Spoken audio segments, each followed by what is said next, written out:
Hi, I'm E.D. Lewis, and welcome back to Nocturnal Reviews. And happy Gothic Hearts, everybody. There's still a little bit of time. If you've not taken part in Gothic Hearts and you're interested, there's still a little bit of time left. So, I think by the time this video comes out, there's still a week left. So, anyway, happy Gothic Hearts to those who've been participating. Today we're doing a little bit of a traveling back in time because I originally listened to this one 2 years ago for Gothic Heart. I recently re-listened to this late November, early December, and with hopes of, finally getting around to reviewing it, and, lo and behold, here we are, perfect for Gothic Hearts. So this one is Fog Island, originally published in 1965. I listened to it through Audible, through Paperback Classics, and this one follows Stella Craig in the 1870s.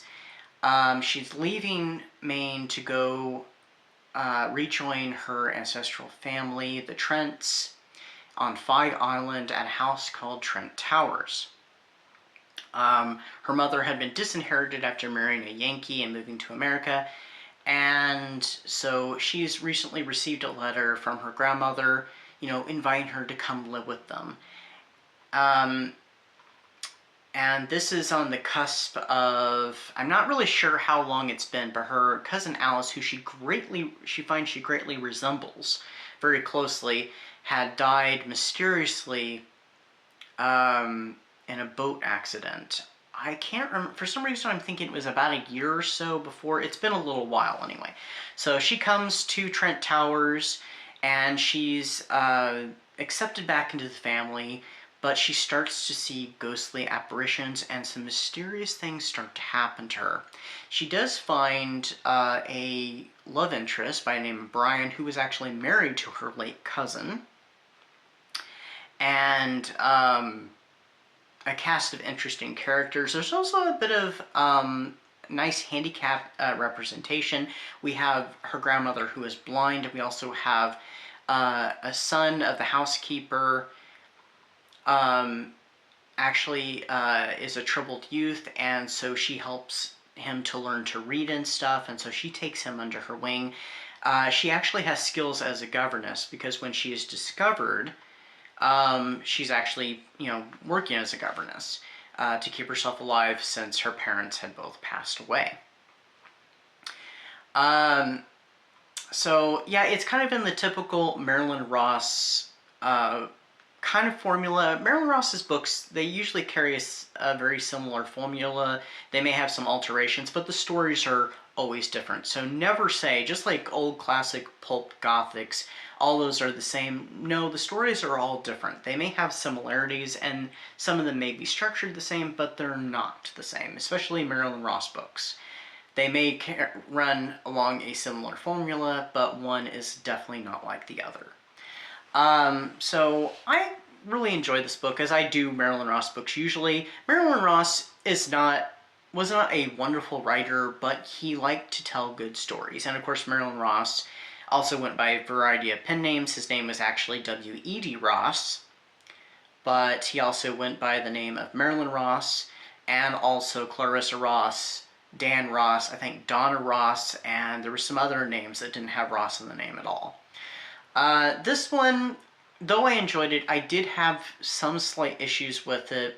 It really made me wonder about the love interest, Brian, who, I said was married to her late cousin. It makes me wonder, does he fall in love with her because he's in love with her, or does he fall in love with her because she greatly resembles his deceased wife? So I feel like that's never really resolved. That's my only main problem with that. This one actually had a bit of a similar character to a much later Marilyn Ross book from the 1980s. There was this character who's very much a cad, and in this one he's definitely, he's full on, he's a cad.